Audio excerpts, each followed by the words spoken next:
السلام علیکم، کیسے ہیں آپ سب ریڈرز؟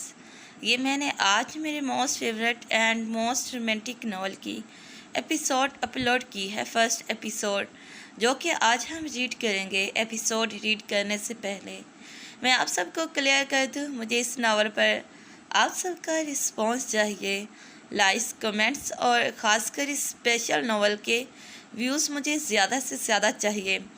اینڈ ایٹ لاسٹ پیارے ریڈرز، کہنے کا مطلب یہ ہے کہ صرف اور صرف مجھے اس ناول پر آپ سب کا ڈھیر سارا رسپانس اور پیار چاہیے۔ So let start this amazing novel.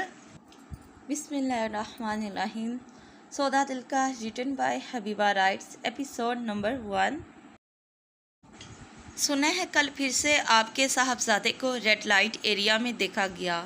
وہ ہونٹوں میں سگار کا کش دبائے ان کے اکلوتے اور لاڈلے بیٹے کی معلومات مہیا کرتے ہوئے انہیں بولے، اور ساتھ ہی انہوں نے سگریٹ کا سگار کا ایک گہرا کش لے کر اسے ہوا کی مہکتی فضا میں بکھیر دیا۔ 2-4 دن کا شوق ہے، پورا کر لینے دو، پھر وہ بزنس کو بھی تو سنبھال رہا ہے، اور اوپر سے اس کی ضدی طبیعت اور اڑیل مزاج۔ اگر ہم اس کے مزاج کے برخلاف اسے کچھ کہتے ہیں تو الٹا بات ہی بگڑے گی۔ یہ تو ہے لالا، ہمیں تو بس اس ایک بات کی فکر ہمیشہ کھائے رکھتی ہے کہ کہیں وہ وہاں کی گندگی کو اپنے گلے کا توک ہی نہ بنا لے۔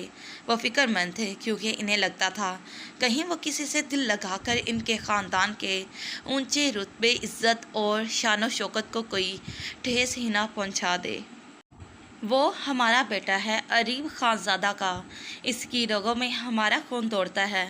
وہ ایسی تتلیوں کے ساتھ وقتی طور پر دل بہلا ضرور سکتا ہے، لیکن ان کو اپنے سر پر ناچنے دے، ایسا وہ مر کر بھی نہیں کرے گا۔ ہمیں اپنے بیٹے پر بھروسہ ہے، تم نہیں جانتے وہ کتنا نفاست پسند اور جنونی قسم کا انسان ہے۔ اپنے لیے ہمیشہ ہر چیز اسے بے داغ، پاک، روشن اور صاف شفاف چاہیے ہوتی ہے۔ خود ہی سوچو بھلا، پھر وہ کیوں ان تہمتوں کو اپنے سر پر سجائے گا؟ خیر چھوڑیں ان لایانی باتوں کو۔ آج انائزہ کا برتھ ڈے ہے، نیچے چل کر ایک نظر انتظامات کو ہی دیکھ لیں۔ جی لالا، جیسا آپ مناسب سمجھیں۔ وہ باتیں کرتے کرتے نیچے سیڑھیاں اترتے لاؤنج میں داخل ہوئے تو وہاں کا سما ہی الگ تھا۔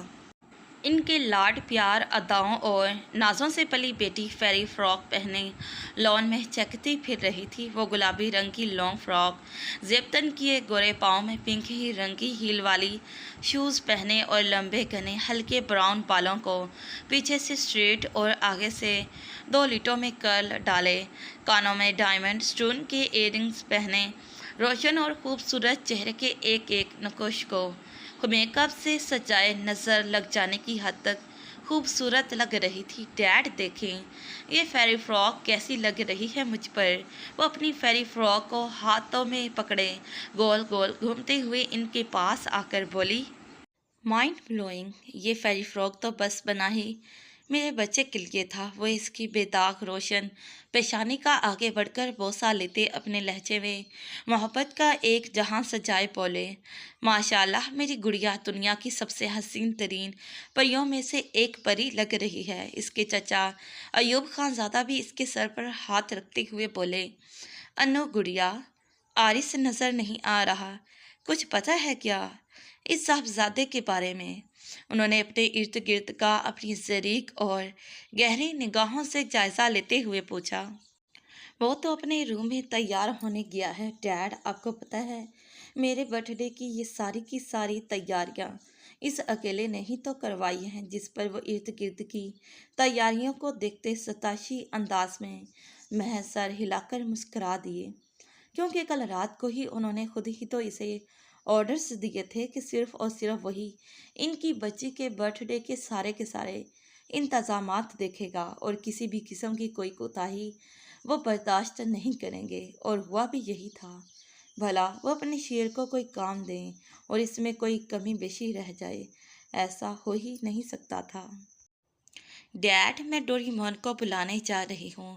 وہ ان کی اجازت دینے پر زینہ بزینہ سیڑھیاں پھلانگتے تیز تیز قدم اٹھاتے اوپر چلی گئی۔ یہ کمرے کا منظر ہے جہاں مدم سا اندھیرا چھایا ہوا تھا۔ یہ اور بات تھی کہ کمرے سے باہر کا منظر روشن اور چمکدار تھا، کیونکہ باہر سورج اپنی پوری آب و تاب سے نکلا ہوا تھا۔ لیکن کمرے میں سوئے پڑے وجود کی تو رات ہی صبح کے بعد ہوئی تھی۔ وہ گہری نیند میں سویا ہوا تھا۔ کمرے میں برقی مصنوعی کینڈل لائٹس جو رات سے ہی یوں ہی جل رہی تھی، ابھی بھی اپنی مدم لو دیتی آنچ سے جل اور بجھ رہی تھی۔ سورج کی روشنی ونڈو اسکرین سے پار آنے کو بےتاب ہو رہی تھی، جبکہ یہ روشنی کی ننھی سی لکیر کسی کی نیند میں خلل ڈال گئی۔ یار اربد، اس ونڈو کے آگے کرٹن پھینکو۔ کتنی دفعہ بکواس کی ہے میں؟ وہ آنکھوں کو مسلتے دھاڑا ہی تھا کہ جب اپنے سینے پر دھرے وزن کو محسوس کرتے اس جانب دیکھا تو اپنے سینے پر ایک وجود کو سوئے ہوئے دیکھ اس کی زبان کو بریک لگی۔ واٹ دا ہیل، تم گئی کیوں نہیں؟ وہ اس وجود کو ایک جھٹکے سے خود سے دور بری طرح سے دھکیلتے اٹھ بیٹھا۔ آہ ڈارلنگ، یہ کیا تم نے؟ بھلا ایسے تھوڑی نہ کوئی کسی کو جگاتا ہے۔ وہ جو اس کی دھکیلنے پر بیڈ سے گری تھی، اپنی نائٹی سے خود کو ڈھانپنے کی ناکام کوشش کرتی اپنی دودیاں اریاح کہنے کو پکڑ کر بولی، آؤٹ۔ اس لڑکی کو ناگواری سے دیکھتے وہ پل میں تھاڑا۔ ڈارلنگ، کیا ہو گیا ہے آپ کو؟ ابھی رات کو تو آپ مجھ سے اتنا…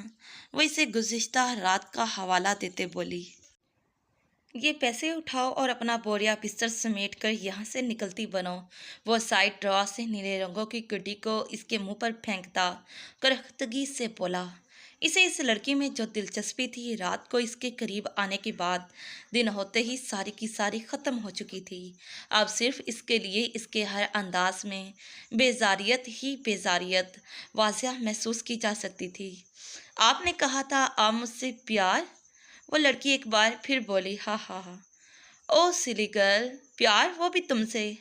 ویسے کافی اچھا جوک ہے۔ اینی وے، تم سے نہیں، مجھے تمہارے وجود میں دلچسپی تھی، کیونکہ اب تو میں وہ چکھ چکا ہوں۔ تو now you just get out. وہ اسے باہر کا راستہ دکھاتے ہوئے بولا اور خود کمرے سے باہر نکل گیا، جبکہ وہ لڑکی پیچھے اپنی بربادی پر خون کے آنسو روتی رہ گئی، جس نے اپنے وقار، اپنی عزت خود اپنے ہاتھوں سے برباد کر لی تھی۔ مسٹر اربد، اس ناچیز نے تمہیں آواز دی تھی، اگر تو تمہیں میرا چلانا کچھ سنائی دیا ہو۔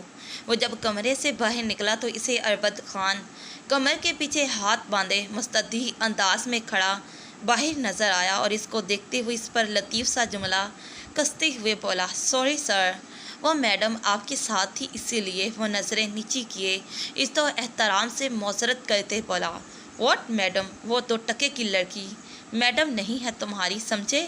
صرف میں بوس ہوں تمہارا، بس اتنا یاد رکھا کرو اپنی اس کھوپڑی میں، اس کے علاوہ اور کچھ نہیں۔ وہ اس کی کن پٹی پر اپنی شہادت کی انگلی سے دباؤ بڑھاتا ہوا بولا، میں ایکسرسائز کرنے جا رہا ہوں، اور میرے آنے تک مجھے اپنے کمرے میں کہیں بھی کوئی گندگی دکھائی نہ دے، گوٹ اٹ؟ اور وہ یہ کہتے ہوئے وہاں سے چلا گیا، جبکہ وہ ایک سرد آہ ہوا کے سپرد کرتا دروازے کو دستک دیتا کمرے میں انٹر ہوا تھا۔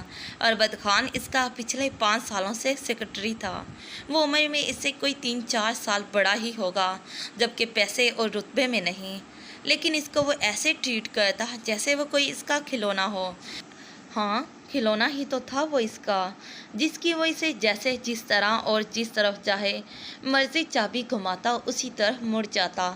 وہ اکرام خانزادہ تھا۔ وہ سامنے والے کی بے عزتی بھی اس انداز میں کرتا کہ سامنے والا اس کے لطیف تیر و طنز کو سہتے ہوئے شرمندگی کے مارے کہیں گڑ کر اپنی موت آپ ہی مر جائے۔ یار ڈورو، تھینک یو سو مچ میرے برتھ ڈے نائٹ کو اتنا اسپیشل بنانے کے لیے۔ وہ چپکے سے اس کے روم میں داخل ہوئی اور اسے پیچھے سے ہگ کرتے ہوئے بولی، انو یار، کتنی بار منع کیا ہے مجھ سے یہ وقت بے وقت آ کر گلے مت ملا کرو۔ وہ اس کی خوشی میں ڈوبی پرجوش آواز کو سن کر مسکرایا تھا، لیکن جب اسے اس کا لمس اپنے وجود پر محسوس ہوا تو وہ جھنجھلا کر اس کے حصار سے خود کو غیر محسوس انداز میں چھڑواتے ہوئے بیزاریت سے بولا، ڈورو کیوں نہ گلے ملا کرو؟ ہاں، میں بھائیوں کو بھی حق کرتی ہوں، اور تو کبھی ایکسائٹمنٹ کے مارے ڈیڈ اور چچا کو بھی حق کر لیتی ہوں۔ وہ تو مجھے کبھی کچھ نہیں کہتے، اور ایک تم ہو جس کو اتنی پیاری